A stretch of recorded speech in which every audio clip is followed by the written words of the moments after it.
question that the House do now adjourn. And I call the member for Bass. I rise today to address something that is deeply personal to my professional career as a practising lawyer. We seek to live in a just society, but there can be no just society without access to justice for the disadvantaged and vulnerable. I stand here today after having served 30 years as a legal practitioner in private practice, both as a commercial and commercial litigation lawyer.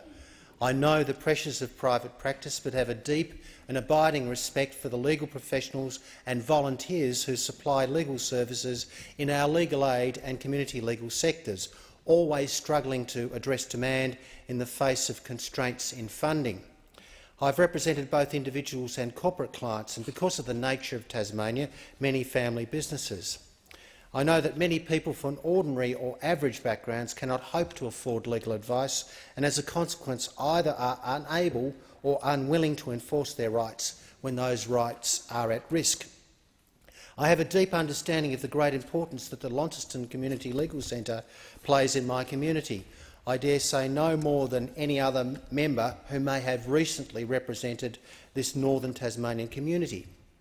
The Launceston Community Legal Centre, with its dedicated staff and legal practitioner volunteers, has been helping our local community for 31 years. Just in this last year, I attended a celebration of its service to the community. However, the centre is currently under significant financial stress. It has already turned away 530 Bass residents without any assistance due to constraints on its funding. On the 1st of July this year, it will be facing a massive 30% cut if this government does not act immediately. That is a funding shortfall of $413,000 and equates to 1.5 solicitors.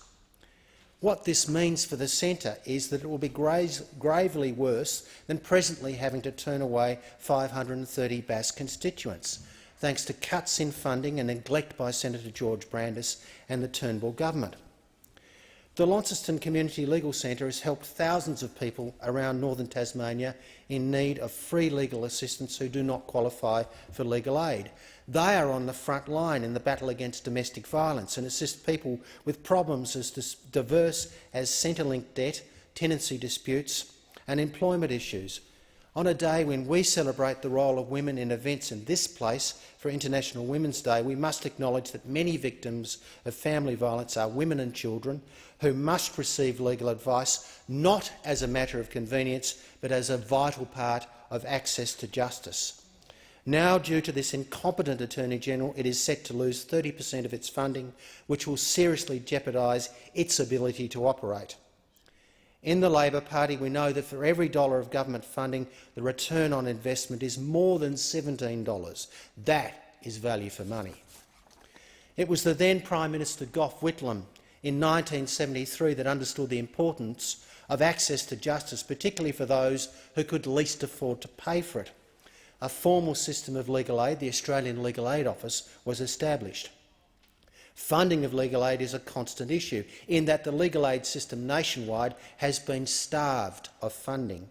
The community legal centres were designed to supplement access to legal aid, given that many people would not be eligible for scarce legal aid funding, either due to their assets or their means or the nature of the legal problem. The centres are innovative and flexible, delivering local solutions with volunteer legal practitioners extending the reach of the services in advice clinics. I'm proud that my former legal firm supported the Launceston Community Legal Centre with volunteers, as have other legal firms who recognise the importance of the service to the community. The Community Centre has been running a pilot program, the Community Legal Literacy Program, which aims to improve document literacy and problem-solving in communities by training individuals who are often called upon to help others, whether in the role of a worker, friend or community leader, to work through issues before they require legal advice or intervention. When in government, Labor delivered community legal centres a funding injection worth more than $70 million over 4 years. Now Senator Brandis is taking that funding away and trying to blame Labor. This is an Attorney-General so incompetent and so out of touch that he's been barely able to bring himself to visit more than a handful of community legal centres. Labor calls on the government to reverse these cruel cuts as a matter of urgency. Vulnerable people in Launceston and the wider community are at risk, and I'll continue to advocate on behalf of Launceston Community Legal Centre.